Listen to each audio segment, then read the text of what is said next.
Juliet? I mean, I'm interested in the process in terms of, like, did you get back in contact with this guy and talk more with him about his He's dead, so, Okay. I mean, I could have, I know he has children still alive and, grandchildren, great-grandchildren, but I think, if I end up in a place where somebody wants to publish this and they want to have more serious fact-checking, I can try contacting stuff. But I think going on because I don't often write down things when I've had a conversation. Right. Anyway, so it was one of the few occasions when I spoke to this guy at the church and then wrote down basically everything he'd said right when I got home, and I used that as kind of a basis for doing a lot more research and reading a few books on the Battle of Britain and kind of getting lost down a research wormhole. And I think my obligation is to give the reader a cue that here I'm imagining this, or like a verbal cue that this is not quite fact, but this would likely happen, or this could happen. But yeah, I certainly wouldn't mind talking with them and clarifying anything. But yeah, does that answer your question? Yeah. Can you answer your question with an accent? And in a female voice? Yeah. Yeah, it's interesting. I was thinking, I got here late, but I was listening to you reading, and I think that I love the text, I would love to read it, but I would love even more if you read it to me. I'll snuggle up in your bed with you and read it to you, like right before you, like. I think that When I see you drifting off. People that reads that well. Tuck you in. People who are doing audiobooks. I would like that job to read for audiobooks. I think I need to be even better. Or unless you have an in, give me to talk to somebody. I'd appreciate it. So how do you see this, like, this is the beginning of your memoir, how do you see it kind of getting to your uncle and setting the tone for the piece at large? It's a good question. I use this to kind of say, hey, here's this odds. Do I do some more investigation of, okay, what are more historically aware narratives of that time period, and how did like other people experience Battle of Britain, and also account for like the huge bombing raids that often aren't talked about that Britain did upon Germany, and kind of contrast the two, like, hey, why does everyone trumpet the Battle of Britain and completely ignore killing 500,000 people in Germany who are mostly civilians and things like that. So like what obligation do we have to the truth in what stories we tell, what things we select to tell, and also what kind of myths about being an English gentleman and that kind of thing is caught up in that. And I sort of turned that back on myself, like who did I want to be, and why tell more of my story that way, and kind of introduced talking about my uncle as somebody who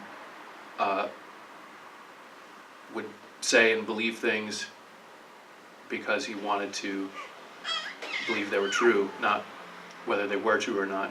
He's like, oh, I have an interview in Paris next week, because he believed he wanted that to be true, so he'd say that, so things like that, and kind of like the that's how I get there. Does that make sense, or answer your question? So it's kind of a thematic connection, and all this stuff. When I was camping in Europe, it happened immediately before the time frame of going to my uncle's golf course to work for him. So the bulk of the memoir is about that time period. Any other questions? Did you know, like, how far along in the process did you know that was going to allow you to sort of you realize partway into writing it, oh, I could start here? Kind of, yeah, maybe halfway into writing it, I thought I could use this as an intro, a prologue to the main memoir, and then spent several months like anguishing and prevaricating about how do I bully this around to make it work for me, and trying to find solutions, and so I think that was the hardest part, and I did get lost in a lot of research, and it sort of became a history paper for a while, and at a point after this, and then I had to kind of rein it back in from that and connect back to the main narrative, so that was the main difficulties in this. Was it the memoir already finished? Is No. it finished? Okay. It needs a lot more work, yeah. So, Was the Jennings character an invention, or was this a guy that was mentioned by the other guy? there was in the story that Harrison told to me, there was a man who, a Royal Navy man Who who mistook came to him him. for- He was nameless, and he sort of rustled him because he thought he was like either dead or passed out and alarmed. So, but I'm inventing kind of some scene work there, because obviously Harrison was sleeping, but I kind of like playing with that boundary, and I hope I give enough clues to the reader like that. This is a created or imagined portion of it. How long was the conversation with Harrison that you had that kind of sparked this? Yes, maybe 20 minutes or so, or and the funny thing was, Harrison never told me, like I mentioned this elsewhere in the essay, Harrison never told me that he had a wife and child at the time. He sort of just ended it as like a camaraderie drinking buddy story, and so I think I felt an obligation to put that additional material in because it's true, and also to claim the story more as something I wanted to tell than just plucking and depositing his narrative. Like, okay, here's a way I can appropriate and modify in that fashion. What books do you see as your influence for this project? I said in the description of the lecture that I mentioned W.G. Sebald, who actually, but I didn't tonight during the lecture, but he is in the essay. So I think, yeah, I was really inspired on reading his essay, The Air War in Germany, I believe it's called, on the natural history of destruction, that Sergio pointed me toward that book last year, by the way, so which is a kind of fun way to see how this collective is working and dialogue of text. So that work is really helped with this essay. It's harder to say. I think to say there's maybe a larger number of works that I'm kind of using to shape the memoir itself. Yeah, I don't really need to go too much into that, but it's still more in progress. I would recommend you to look into Adam Zagajewski's True Cities, which is because it's also an essay, kind of like ambiguous, generically, has a lot of memoir.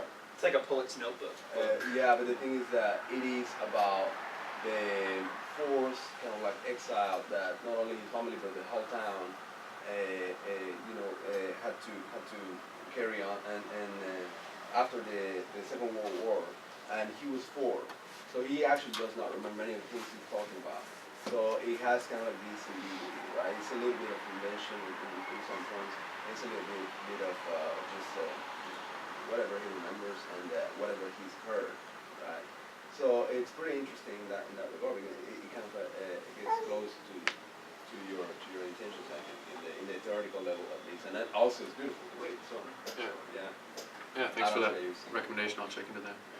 Yeah, I think like for the memoir, I do rely on a lot of. I mean, like it could never pass as journalism. You know, I do want to. So like, yes, it is important to acknowledge boundaries of some genre distinctions. I can't call it journalism because I'm relying on a lot of hearsay and stories from other family members and kind of imagining things like you're saying happens in the two cities. So yeah, that's a difficulty in the genre to work with, and also yeah, a defining characteristic of like what I think memoir should be doing. And how about a memoir that early in your life? How do you deal with that? Nobody asks you that. Yeah, I don't know. I mean, I think it's like maybe the only externally interesting part of my life, maybe that period, because it's like 10 years ago now, and there was it was kind of a low point too, because I didn't know, I couldn't get another job besides one that my uncle would give me, and had a BA in philosophy and rhetoric, and so just kind of coming to grip, and I lost my license by running away from the cops on my motorcycle before, so I was like stranded in the middle of Michigan working in a caddy shack. I lived in the caddy shack and was trying to make sense of my life, and also my family was being crazy around me and stuff like that. So I'm asking you this because in the 60s in Mexico there was a collection of memoirs. It was I don't remember the editorial, but it was published, and it was all young writers, and it got a lot of criticism because of that. It was like you got all these, it was people more or less our age. I guess is it fair to say that we're all roughly the same age? And some people were complaining, like the big shots in Mexico were complaining that it didn't make sense for all these kids, right, to be publishing memoirs. And many of them. Precocious. Yeah. I mean, I think. Autografías precoces. So they eventually turned into big shots, right? Yeah. But I think it was kind of like it's kind of like a trap of an argument, like a phony argument. Yeah, because I think it arises out of a misunderstanding of what memoir is, because maybe they're thinking memoir equals autobiography, which in that case, like if you're planning on killing yourself next week, maybe you should write an autobiography.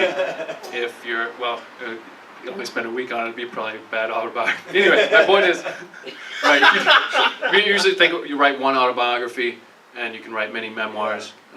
Memoirs are often a limited section of time, or episodic, or fragmentary, and I yeah. wanted to contribute to that. Yeah, that's.